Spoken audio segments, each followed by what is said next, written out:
The forest had always been a place of death. At least that was what Alaric Shadowmere had made it.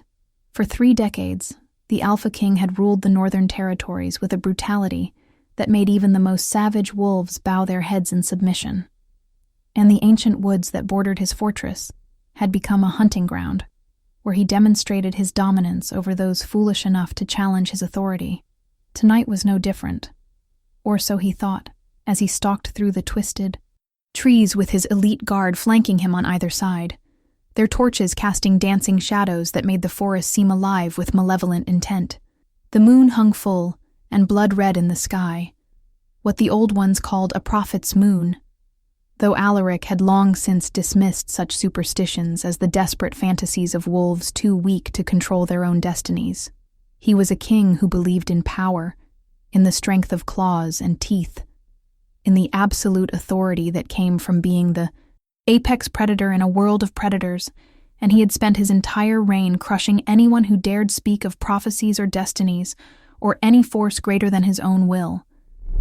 The scent hit him like a physical blow, stopping him mid-stride with such force that his guards immediately went on alert, hands moving to their weapons as they scanned the darkness for threats. It was Omega, that much was unmistakable. But there was something else woven through it, something that made his wolf surge forward, with a violence that nearly tore through his control. Blood, fresh and flowing, but underneath it was a fragrance he had never encountered before. Like moonlight given substance, like the first breath of dawn after an endless night, like everything his brutal existence had never allowed him to want.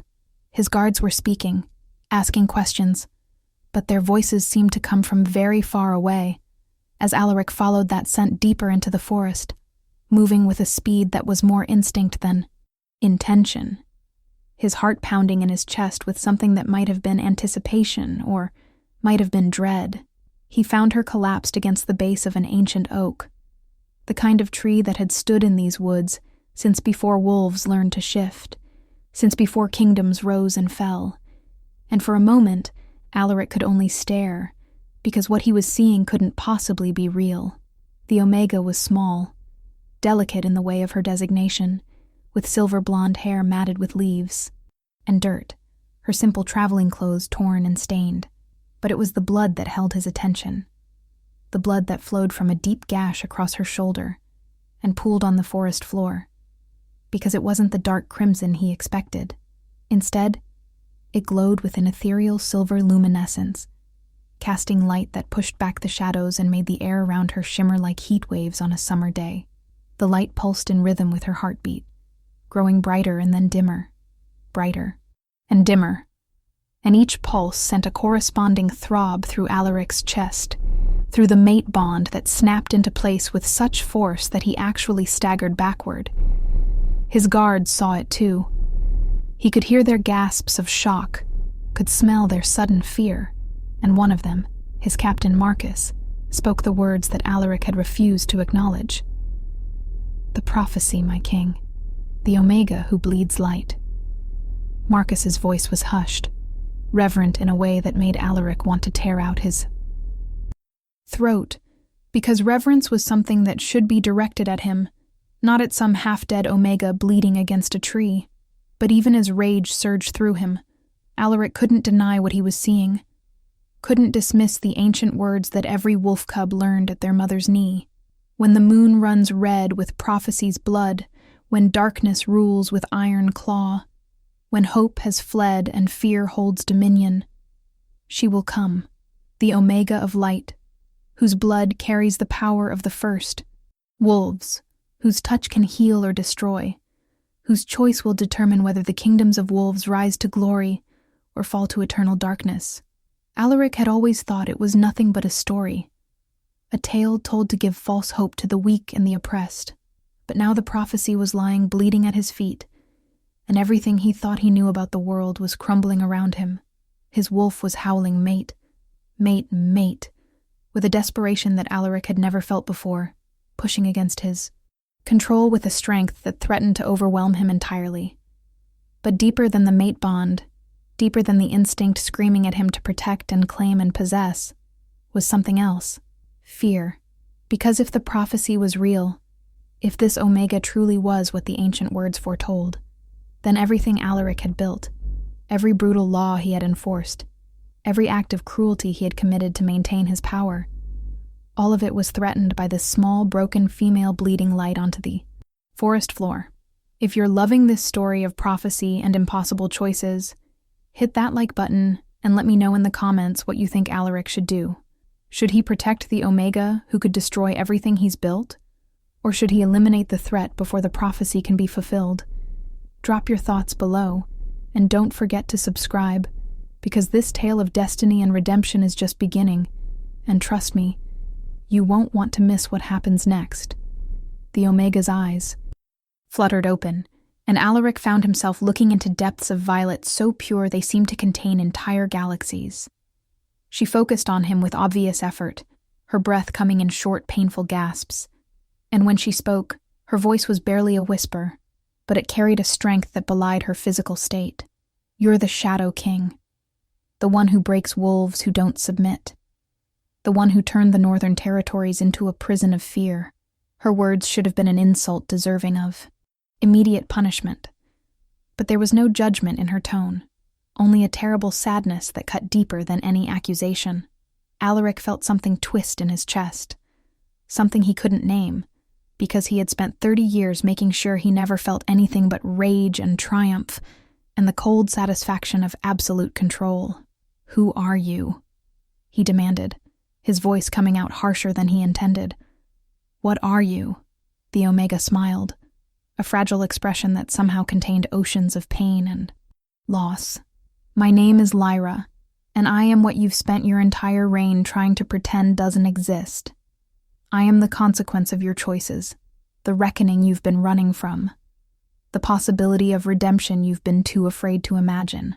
Her eyes drifted closed again, her breathing becoming more shallow, and the light bleeding from her wound pulsed weaker.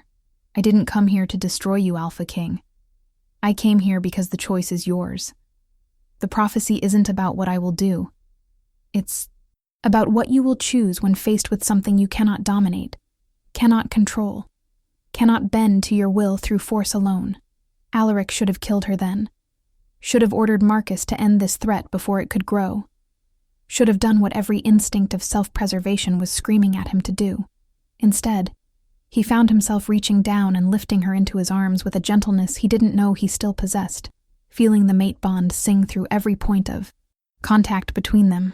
Her blood, still glowing with that impossible light, soaked into his clothes and seemed to burn against his skin, not with pain but with recognition, as if something in him was answering something in her.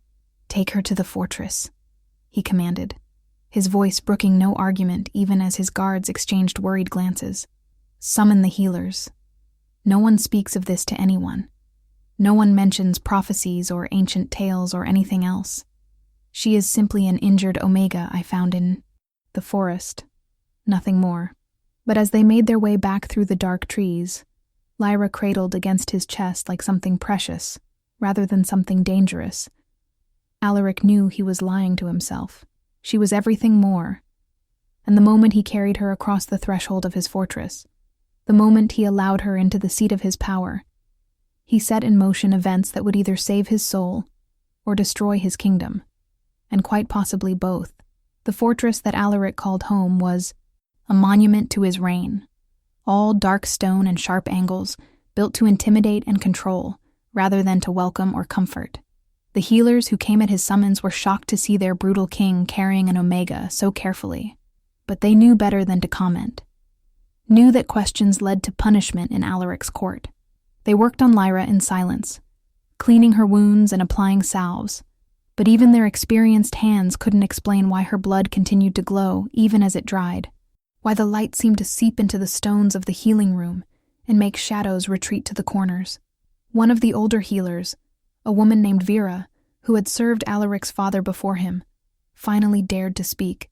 "My king, this Omega, she's not like others of her designation.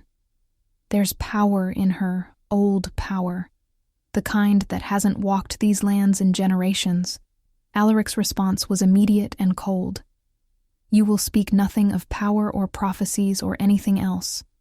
You will heal her wounds, and then you will forget you ever saw anything unusual. Do I make myself clear?"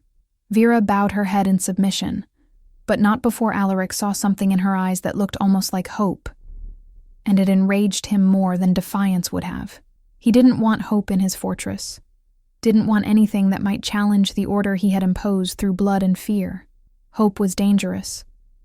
Hope made wolves believe they could be more than what he allowed them to be, and he had spent 3 decades crushing hope wherever it tried to take root. For 3 days, Lyra remained unconscious in the healing room, while Alaric tried and failed to continue his normal routines. He told himself he was simply monitoring a potential threat, that his constant presence near her quarters was strategic rather than compulsive. But the truth was that the mate bond pulled at him with increasing strength every moment he stayed away. His wolf had become nearly uncontrollable, snarling at anyone who came too close. To Lyra's room, demanding they claim their mate and complete the bond. But Alaric refused to acknowledge what his instincts insisted, refused to accept that this small omega represented anything more than a problem to be solved. His refusal became impossible to maintain when Lyra finally woke on the 4th day. Alaric was in his throne room, hearing petitions from his subjects, when he felt it through the bond, the moment her consciousness returned like dawn breaking after an endless night. He was on his feet, and moving before he could think, ignoring the startled looks from his court. Taking the stairs to the healing wing 3 at a time, he burst into her room to find her sitting up in bed, examining her bandaged shoulder with a clinical detachment that seemed at odds with the magnitude of her injuries. The glow from her blood had faded, but hadn't disappeared entirely, a faint luminescence still visible through the white linen wrappings. She looked at him without fear, without the automatic submission every other omega in his territory showed, and spoke with a calm that was somehow more disturbing than anger would have been. "So you chose to save me rather than kill me. That's something, I suppose, though I suspect it had more to do with the mate bond than any genuine compassion." Her words cut because they were true, and Alaric found himself defending choices he shouldn't have needed to defend to a prisoner. "You are here because I allow it, nothing more. Don't mistake my mercy for weakness. You will stay in this room until I decide what to do with you, until I determine whether you're truly a threat or simply a curiosity." Lyra smiled that same sad smile she had worn in the forest. "I'm not a threat to your kingdom, Alaric Shadowmere. I'm a threat to the lie you've built your reign upon, the lie that strength comes from domination, that power is measured in submission extracted, that a king is great when his subjects fear him rather than respect him. The prophecy doesn't say I will destroy your kingdom. It says you will have to choose between the kingdom you built on cruelty and the kingdom you could build on something better, and that choice terrifies you more than any enemy army ever could." Alaric's hand was around her throat before he consciously decided to move, not squeezing hard enough to truly hurt, but enough to remind her of his power, enough to re-establish the dominance that her words had challenged. "You know nothing about my kingdom, about what it takes to rule wolves who respect only strength, about the responsibilities of power. I am what I am because anything less would be devoured by those waiting to take my place." But even as he spoke, even as he tried to assert his control, he could feel his hand trembling slightly against her skin, could feel the mate bond screaming at him that he was touching his mate in anger, rather than tenderness. Lyra didn't struggle, didn't show fear. She simply looked at him with those impossible violet eyes and spoke softly. "I know more than you think, Alpha King.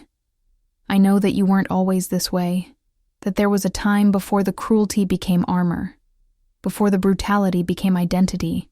I know because I can feel it through the bond, the part of you that hates what you've become, but doesn't know how to be anything else.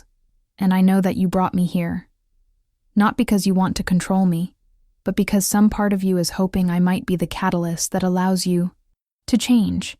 He released her then, stepping back as if burned, because her words reached into places he had locked away, decades ago, touched wounds he thought had scarred over completely. "You presume too much. The mate bond means nothing. I've ignored it before. I can ignore it now. You are nothing but a complication I haven't yet decided how to resolve." He turned to leave, needing distance from her perception, from the truth she somehow saw through all his carefully constructed defenses. But her next words stopped him at the door. "If the bond means nothing, why can I feel your pain? Why does your rage taste like grief? Why does the strongest Alpha King in generations tremble when he touches the Omega fate gave him?" Alaric left without responding because he had no answer that wouldn't be an admission, wouldn't be a crack in the armor he had worn for so long it had become his skin. Over the following weeks, Alaric found his carefully ordered world becoming increasingly chaotic in ways he couldn't control through force or intimidation. Lyra remained in her room as he commanded, but her presence in his fortress was like a stone thrown into still water, creating ripples that spread outward in ever-widening circles. The healers who attended her began to smile more, began to carry themselves with less of the defeated slump that characterized most wolves in Alaric's service. Guards who stood watch outside her door found excuses to linger, drawn by something they couldn't articulate. Even the servants who brought her meals seemed lighter somehow, as if proximity to her diminished the weight of fear that permeated every corner of the Shadow King's domain. Alaric tried to ignore it, tried to focus on the business of ruling, but he found himself making excuses to check on his prisoner, to ensure she wasn't causing trouble, to verify that security around her remained tight. Each visit followed the same pattern. He would arrive intending to intimidate or interrogate, to remind her of her powerless position, and she would somehow turn the conversation into a mirror that reflected back all the things he didn't want to see about himself. She spoke of his kingdom not as a visitor, but as someone who had studied it intimately, described the fear that governed his subjects, the way wolves in his territory learned to make themselves small and quiet to avoid his attention, the mothers who taught their children to never show joy or hope because both could be interpreted as defiance. "You think you rule through strength," she told him one evening, as autumn rain battered the fortress walls. "But strength that depends on breaking others is just fear wearing a crown. Real strength would be building something that doesn't require constant violence to maintain." Alaric had argued, had listed every challenge to his authority he had crushed, every rebellion he had put down, every weak king who had fallen because they showed mercy. And Lyra had listened with infinite patience, before asking a question that haunted him long after he left her room. "If your rule is so strong, why are you terrified every moment that it will collapse? Why does the strongest wolf in the kingdom spend every waking moment afraid?" The truth was that Alaric was afraid, had been afraid for so long he had forgotten any other way to exist. He was afraid that any sign of weakness would invite challenge, afraid that mercy would be interpreted as vulnerability, afraid that if he stopped enforcing his brutal order even for a moment, the kingdom would descend into the chaos he had witnessed as a young wolf when his father's more moderate rule had nearly torn the northern territories apart. He had built his reign on the belief that only absolute dominance could prevent that chaos, that only fear could bind wolves who were fundamentally selfish and violent. But Lyra made him question whether the chaos he feared was real, or whether he had created it through his own actions, whether wolves were cruel because it was their nature, or because cruelty was all his reign had taught them. Don't forget to drop a comment telling me whether you think Alaric can change, or if his brutality is too deeply ingrained to overcome. And if you're invested in seeing whether this prophecy leads to redemption or destruction, make sure you're subscribed with notifications on, because the next part of this story is going to challenge everything you thought you knew about power and destiny. The turning point came on a cold morning 2 months after Lyra's arrival, when a young Omega servant named Mira was dragged into Alaric's throne room accused of theft. The evidence was damning, food taken from the royal kitchens, and under Alaric's law the punishment was severe, public whipping followed by expulsion from the fortress. Alaric had presided over hundreds of such judgments, had watched without emotion as punishment was administered, had used such displays to reinforce the cost of defiance. But today, as he was about to pronounce sentence, the doors of his throne room burst open, and Lyra entered, moving with purpose despite the guards who tried to stop her.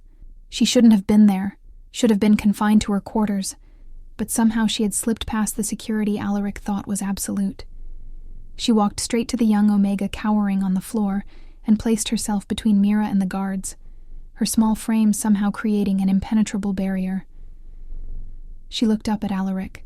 On his throne, her violet eyes blazing with an anger he hadn't seen in her before.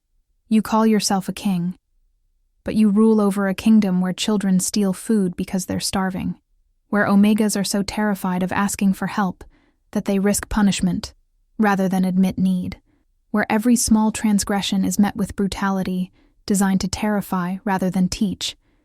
This isn't strength, Alaric Shadowmere. This is the action of someone too afraid to build anything better." The throne. Room had gone deathly silent. Every wolf present holding their breath because no one spoke to the Alpha King this way and lived. Alaric felt his rage building, felt his wolf demanding he put this defiant Omega in her place, felt every instinct screaming that he couldn't allow this challenge to his authority. But underneath the rage was something else, something that felt like shame as he looked at the young Omega Mira and really saw her for the first time, saw how thin she was, how her clothes hung loose on her frame, saw the desperation in her eyes that came from hunger so deep it overrode fear of punishment. "When was the last time she was given a proper meal?" Lyra demanded, her voice ringing through the chamber. "When was the last time you ensured that the wolves in your service had enough to eat? Or were you too busy enforcing your brutal laws to notice that some of your subjects were literally starving in your own fortress?" Alaric wanted to deny it, wanted to claim he knew every detail of how his household was run. But the truth was, he had delegated such matters to subordinates and never questioned whether those subordinates were honest or corrupt, kind or cruel. He had built a system based on fear, and then been surprised when that fear was exploited by those with power over those without. The correct response, the response every instinct trained into him over 30 years demanded, was to have Lyra dragged back to her quarters and Mira punished as an example. But Alaric found himself standing from his throne and descending the steps, found himself approaching the two Omegas with an uncertainty he had never allowed himself to show. He looked at Mira, really looked at her, and asked a question he had never asked before. "Is this true? Have you been denied adequate food?" The girl couldn't seem to speak, terror rendering her mute, but her expression was answer enough. Alaric turned to his head of household, a beta named Darius, who had served him for years. "Explain to me why servants in my own fortress are stealing food because they're starving." Darius paled, began to stammer excuses about rationing and costs and efficiency. But Alaric could smell the lie in his words, could suddenly see with terrible clarity how his emphasis on strength and dominance had created layers of corruption, where those with any scrap of power abused those beneath them, secure in the knowledge that their king cared only about order, not justice. The rage that filled Alaric then was different from the cold anger he usually wielded like a weapon. This was hot and personal, and directed inward as much as outward. "You are dismissed from my service, effective immediately. I want a full accounting of all household expenditures, and if I find you've been profiting while my people starved, I'll make sure you understand the full meaning of the punishment you were so eager to inflict on others." Darius tried to protest, to defend himself, but Alaric's growl silenced him. "Get out of my sight before I forget that even corrupt betas deserve a trial."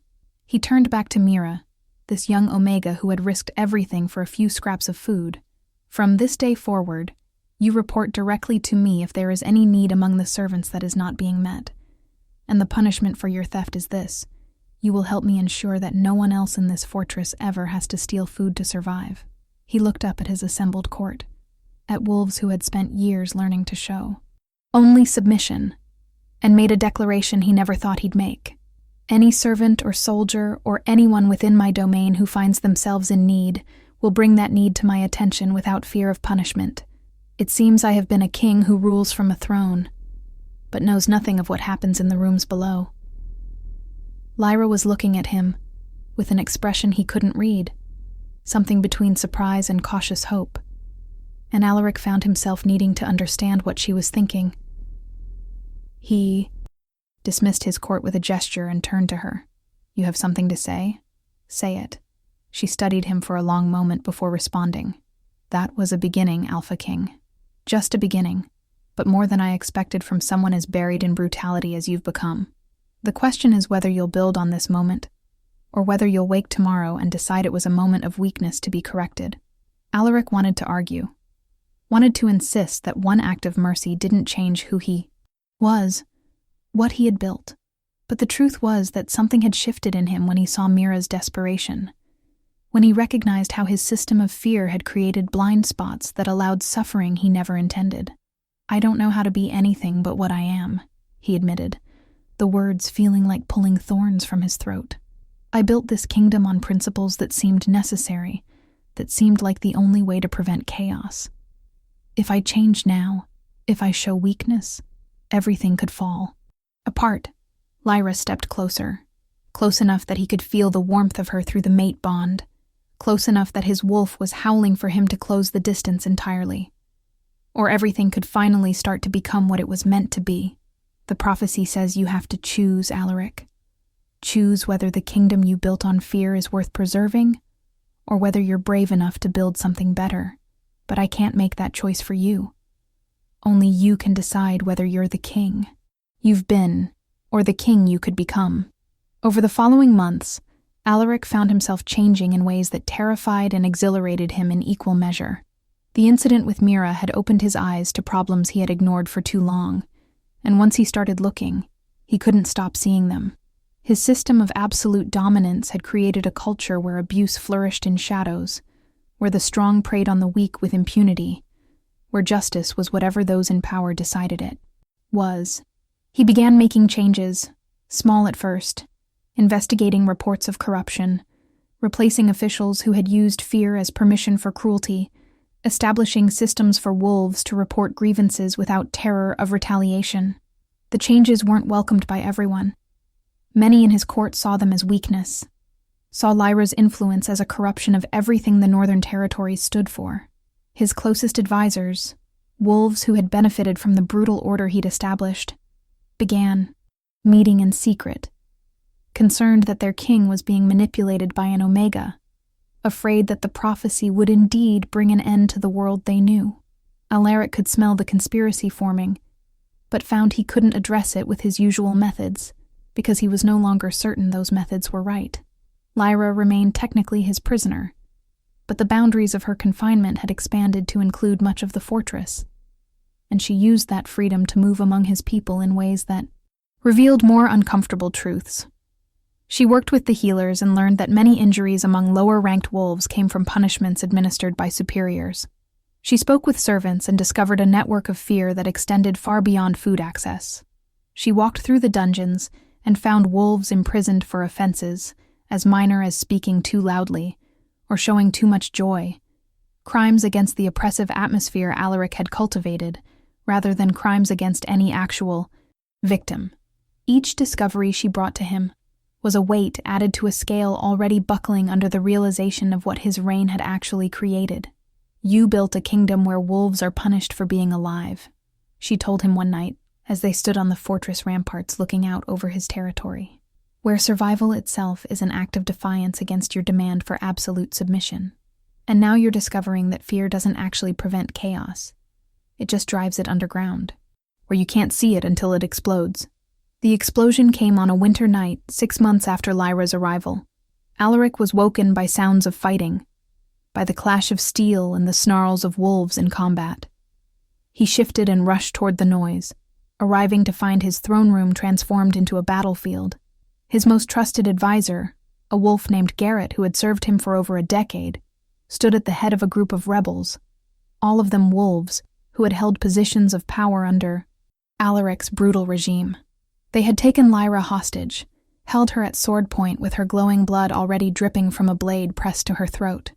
Garrett's voice was filled with righteous conviction as he spoke. "You've gone soft, my king. This Omega has poisoned you with her weakness, with her prophecy of change. We cannot allow it. The Northern Territories were strong under your father's brutal rule, stronger still under yours. But now you speak of justice and mercy and other concepts. That will destroy us. We take action tonight to remove the corruption before it spreads further. The Omega dies. You return to the king you were. Or you die with her, and we put someone on the throne who understands that strength is the only language wolves respect." Alaric felt his rage building, felt every instinct demanding he tear Garrett apart for this betrayal, for daring to threaten his mate, for having the audacity to hold a blade to Lyra's throat. But underneath the rage was a terrible clarity. These wolves weren't wrong about what he had been, weren't wrong that his recent changes represented a fundamental shift in how he ruled.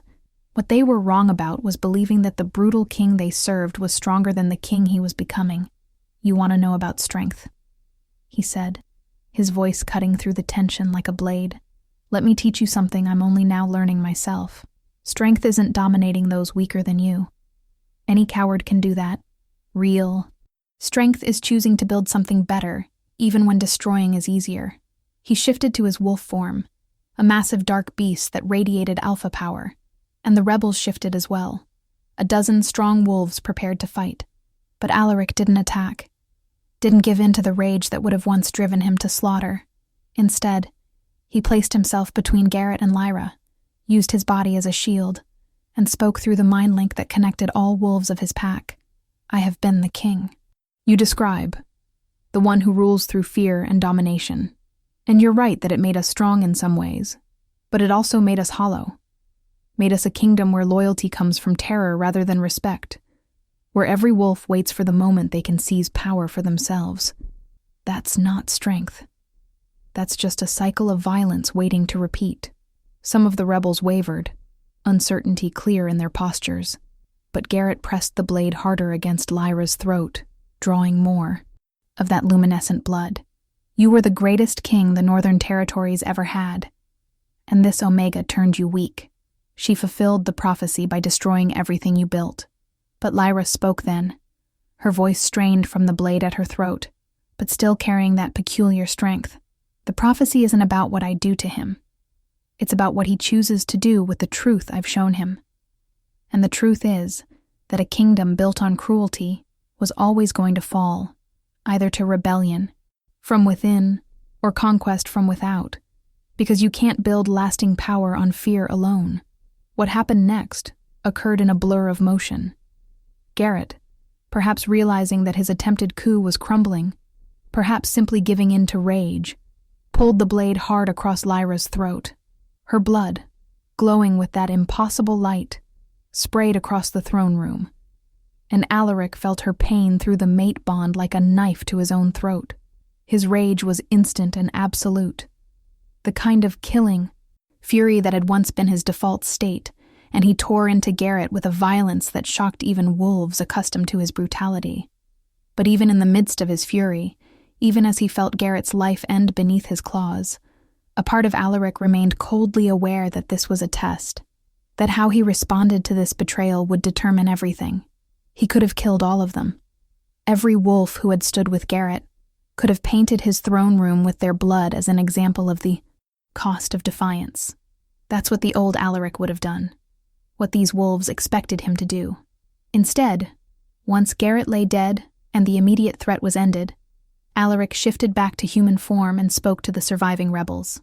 "You followed Garrett because you believed he was protecting something worth protecting. I'm not going to kill you for that. But you need to understand that the kingdom you think you were defending was already dying, rotting from within because fear alone is not enough to build something lasting. You have a choice now. Stay and help me build something better, or leave the Northern Territories and find a king more suited to your vision of strength." Most of them left, unable to reconcile this new Alaric with the king they had served. A few stayed, drawn by something in his words, or simply having nowhere else to go. But Alaric barely noticed, because Lyra was bleeding out on his throne room floor, her luminescent blood spreading in an ever-widening pool, and he could feel her life fading through the bond. He gathered her into his arms, shouting for healers, and in that moment, he understood with perfect clarity that the prophecy had never been about whether Lyra would destroy his kingdom. It had always been about whether he would choose her and everything she represented over the brutal power he had clung to for so long. The healers worked through the night, their magic and medicines pushed to the absolute limit as they fought to save the Omega, whose blood glowed with ancient power. Alaric stayed by her side, refusing to leave even when his council demanded his attention, even when the chaos from the attempted coup required his immediate intervention.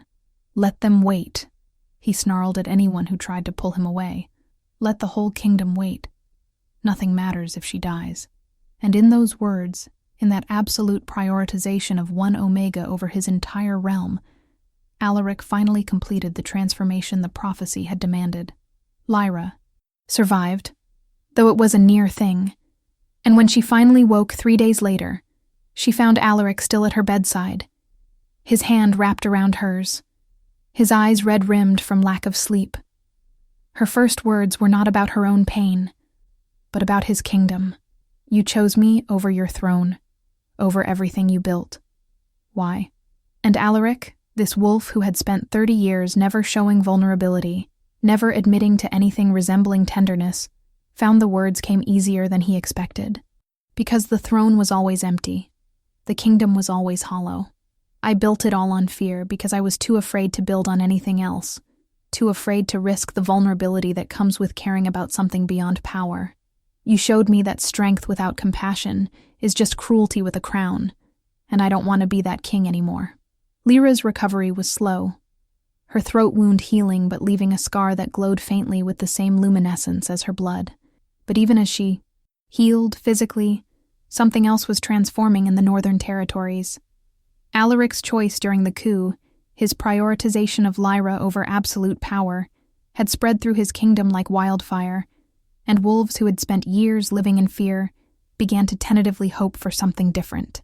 The changes Alaric had started before the coup accelerated: investigation into abuses of power, establishment of actual justice systems rather than arbitrary punishment, creation of channels for grievances to be addressed without terror. It wasn't easy, and there was significant resistance from wolves who had benefited from the old system, or who simply couldn't imagine any other way of being. But Alaric found that as he implemented each change, as he dismantled each piece of the brutal apparatus he had built, he felt lighter rather than weaker, more powerful rather than less. Lyra worked beside him, her insight into the experiences of Omegas and lower-ranked wolves providing perspective. He had never possessed, and slowly, painfully, the Northern Territories began to transform from a kingdom of fear into something that resembled an actual community. If you're still with me on this journey from tyranny to redemption, show some love by hitting that like button and sharing your thoughts in the comments. Have you ever had to completely transform your understanding of strength and power? What would you have done in Alaric's position? Let me know below, and make sure you're subscribed, because we're heading into the conclusion of this epic tale, and you won't want to miss how the prophecy fully resolves. The mate bond that had connected Alaric and Lyra from that first moment in the forest deepened over the months of working together, transforming from an instinctive pull into something chosen and intentional. Alaric found himself seeking her company not because the bond demanded it, but because he genuinely valued her perspective, her compassion, her unwavering belief that, wolves could be better than fear had taught them to be.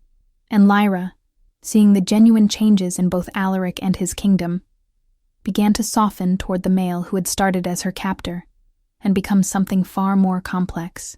One evening, nearly a year after that prophetic night in the forest, they stood together on the ramparts where they had spent so many nights discussing his kingdom's transformation. The full moon hung overhead, no longer blood-red, but silver-bright, and Lyra's blood had stopped glowing months ago, the prophecy apparently fulfilled by Alaric's choice. He turned to her, this small Omega who had upended everything he thought he knew about strength and leadership. "I was wrong about almost everything," he said simply. "About power, about kingship, about what makes wolves loyal. But most of all, I was wrong about believing I had to be alone, had to be invulnerable, had to be the kind of king who needs no one and nothing. You taught me that the strongest wolves are the ones willing to change, willing to admit when they're wrong, willing to choose connection over domination." Lyra smiled, and this time there was no sadness in the expression, only warmth and something that looked like love. "The prophecy was never about me saving you, Alaric. It was about you saving yourself, choosing to become the king your people needed rather than the tyrant your fear created. And you did it.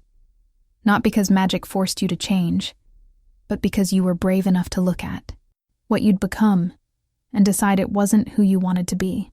He kissed her then, claiming his mate finally not through force or expectation, but through mutual choice, and the bond between them blazed with a rightness that felt like destiny fulfilled through free will.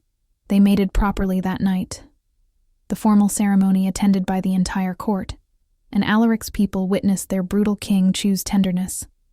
Watch the strongest alpha in generations kneel before his omega mate and pledge, not domination, but partnership. The image of that moment, of the Shadow King on his knees before a small omega, whose blood had once glowed with prophecy, spread through the kingdom and beyond, and wolves in neighboring territories began to whisper about the changes in the northern territories, about a king who had transformed from tyrant to something approaching wise ruler. But the true test of that transformation came a year later when a neighboring kingdom, seeing the changes in Alaric's rule as weakness, invaded the northern territories with a massive army. Their king, an alpha named Darius, who ruled with the same brutal philosophy Alaric had once embraced, saw the reforms and mercy and systems of justice as proof that the northern territories had gone soft, that the Shadow King had been tamed by an omega and was ripe for conquest. His army swept across the border with overwhelming force, and many in Alaric's council urged a return to the old ways, argued that this invasion proved mercy was weakness after all. Alaric stood before his assembled forces, these wolves he had once controlled through fear, and was now learning to lead through respect, and spoke words that would have been impossible for him to say 2 years earlier. Darius thinks we're weak, because we chose to build a kingdom on something besides terror. He thinks our reforms and justice systems and concern for the well-being of all our people make us vulnerable. Let's show him exactly how strong compassion can. Make a kingdom when its people fight not because they're forced to, but because they're fighting to protect something worth defending. The battle that followed was fierce and brutal, but Alaric's forces fought with a unity and determination that surprised their invaders. These were wolves defending not a tyrant, but a king who had proven he cared about their lives, defending a kingdom that was becoming a place where even omegas and lower-ranked wolves had dignity and rights. They fought with the strength of wolves who had something to believe in rather than simply something to fear, and that made all the difference. Alaric himself led from the front, but he fought now, not with the cold brutality that had once defined him, but with the controlled power of a leader who understood that every life lost was a tragedy, rather than simply an acceptable cost. The turning point came when Darius himself challenged Alaric to single combat, confident that the reformed Shadow King would be weaker than the tyrant he had once been. They fought in the traditional way, shifted to wolf form, and it was immediately clear that Alaric had lost none of his savage skill in combat, but what had changed was his purpose. He fought now not to dominate or terrorize, but to protect, and that sense of righteous purpose gave him an edge that pure brutality never could. He defeated Darius decisively, but didn't kill him, instead forcing the invading Alpha to submit, and then offering terms that shocked everyone present. "Your kingdom is built on the same principles mine once was," Alaric told the defeated Alpha, "on fear and cruelty, and the belief that strength means breaking anyone who won't submit. I know where that path leads, because I walked it for 30 years, and I can tell you it only leads to hollow victories and the constant terror that everything you've built will collapse. I'm going to let you return to your kingdom, but I'm going to send advisors with you, wolves who can show you there's another way to rule. The choice will be yours, just as it was mine. Become the king your people need, or remain the tyrant your fear demands. But know that if you choose tyranny, if you threaten my kingdom again, I won't show mercy a second time." Darius left, shaken by his defeat, but even more shaken by the mercy shown after. And true to Alaric's word, advisors from the northern territories traveled to his kingdom to demonstrate how systems of justice and respect for all wolves could actually strengthen rather than weaken a realm. Some of those reforms took hold, others didn't. But the message spread throughout the wolf kingdoms that the northern territories had found a new way to define strength, and that this new way had proven itself in battle as effective as the old ways of pure domination. The years that followed were not perfect. Transformation never is. But they were years of steady progress towards something better. Alaric never forgot the brutal king he had been. Never allowed himself to become complacent about the vigilance required to maintain a just system. But he also learned to forgive himself for the damage he had caused in his years of fear-driven rule. Lyra remained his partner in all things, her perspective continuing to provide balance to his sometimes still harsh instincts. And together they raised 3 children who grew up in a kingdom where strength was measured not by submission, extracted, but by protection provided. The prophecy, in the end, had been both simpler and more complex than anyone expected. It hadn't been about one Omega destroying or saving a kingdom, but about one king choosing to save himself from the prison of his own making, choosing to believe that wolves could be more than fear taught them to be.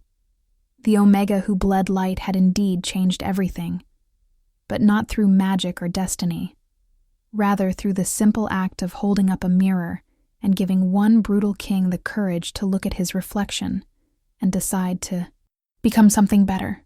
On quiet nights, Alaric and Lyra would return to that spot in the forest where he had first found her, bleeding against the ancient oak, where her blood had glowed with prophecy and changed the course of his kingdom. They would stand there in the moonlight, this reformed tyrant and the Omega, who had believed in his capacity for change, and they would remember how close they came to a different ending, how easily he could have chosen fear over love, domination over partnership, the hollow security of absolute power over the vulnerable strength of genuine connection. But he hadn't made those choices, and that made all the difference, not just for them, but for every wolf in the Northern Territories, who now lived in a kingdom where strength meant building up rather than tearing down, where power came from the consent of the governed rather than their fear. The prophecy had been fulfilled, the darkness had been transformed, and the Omega, whose blood once bled, light had shown that the most powerful magic was the simple choice to be better than destiny demanded. Their story became legend, passed down through generations, a reminder that change is always possible for those brave enough to choose it, that even the cruelest tyrant contains the seed of the compassionate leader they could become, and that sometimes the strongest act is admitting you were wrong and building something better from the ruins of what you destroyed. Thank you so much for joining me on this epic journey of prophecy, redemption, and transformation. If this story moved you, if Alaric and Lyra's tale of choosing love over fear resonated with your soul, please hit that like button and leave me a comment telling me your favorite moment. And definitely subscribe to this channel if you haven't already, because I have so many more supernatural romance stories coming your way, each one filled with the kind of deep emotional journeys and impossible choices that make this genre so powerful. Until next time, remember that we all have the power to choose who we become, regardless of who we've been, and that sometimes the bravest act is allowing ourselves to be transformed by love.